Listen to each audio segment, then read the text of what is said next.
How often do you use your legs? How often do you run? What does running mean to you?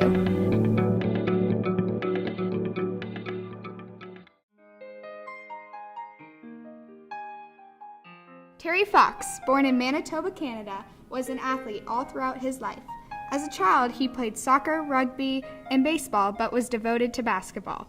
In junior high, Fox unwillingly began running cross-country at the suggestion of his basketball coach. After high school, he went on to study kinesiology at Simon Fraser University as a stepping stone to becoming a physical education teacher. On November 12, 1976, Fox was driving home and became distracted by bridge construction and crashed into the back of a pickup truck. He came out of the accident with only a sore knee, but he began feeling the pain again months later, but wrote it off as side effects of the accident. In March 1977, the pain had intensified, and Fox went to a hospital where he was diagnosed with osteosarcoma. Osteosarcoma is a type of cancer that usually starts in the knees and spreads throughout your bones and eventually becomes fatal.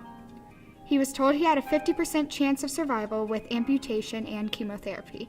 He began walking again with an artificial leg just 3 weeks after amputation. After 16 months of chemotherapy and seeing his fellow cancer patients die, Fox ended his treatment with the new purpose of living in a way that would help others find hope. This inspired Fox, and he began a 14-month training program to complete a marathon. All of my days, many a road, I've been walking on. All of my days, and I've been trying to find what's been in my mind. I had a malignant tumor that I had to have my leg amputated in 4 days. And I decided after my year and a half of chemotherapy that I'd try and run across Canada and raise as much money as I could for the Canadian Cancer Society. In August of 1979, Fox completed his first marathon. He finished last, but finishing was an accomplishment in itself. Fox divulged his Run Across Canada plan to his family with the goal of raising $1 for every one of the 24 million people in Canada. He wrote a letter to the Canadian Cancer Society explaining his plan to raise money and awareness while giving hope to cancer patients everywhere. Fox was diagnosed with left ventricular hypertrophy, which is an enlarged heart, and was warned by doctors to be careful and to stop if he experienced any heart problems. The run began on April 12, 1980, in St. John's, Newfoundland, with Fox dipping a water bottle in the Atlantic Ocean. His plan was to dump this water in the Pacific when he finished the marathon. By June 22nd, Fox had made it to Montreal and completed the first third of the marathon. Throughout the run, Fox attended many events to help raise money for his cause. The physical pain he endured sometimes became unbearable. On September 1st, outside of Thunder Bay, Fox started his day of running but had to be rushed to the hospital after continuous chest pain. The next day, Fox held a press conference stating that he had to stop his marathon because his cancer had returned and spread to his lungs.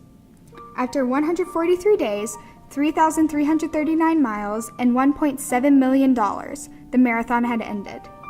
A week after the run ended, a 5-hour event was held on the CTV television network that raised $10.5 million. By April, over $23 million had been raised. In the following months, Fox went through chemotherapy again, but the cancer continued to spread. In June, Fox developed pneumonia. On June 28, 1981, Fox died at 4:35 a.m. in a coma. Terry Fox raised funds to allow in-depth research. Funding from the Marathon of Hope helped develop new technology for prostate cancer patients that increases life expectancy by 16 to 18 months, and new ways to treat lung cancer through gene pathways.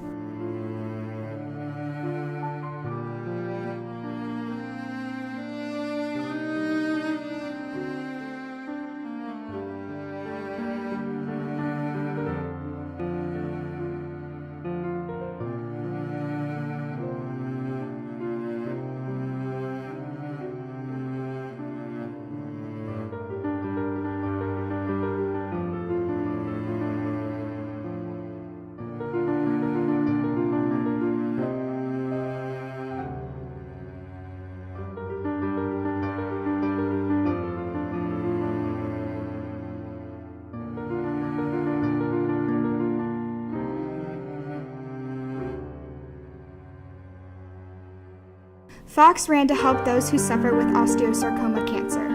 What does running mean to you?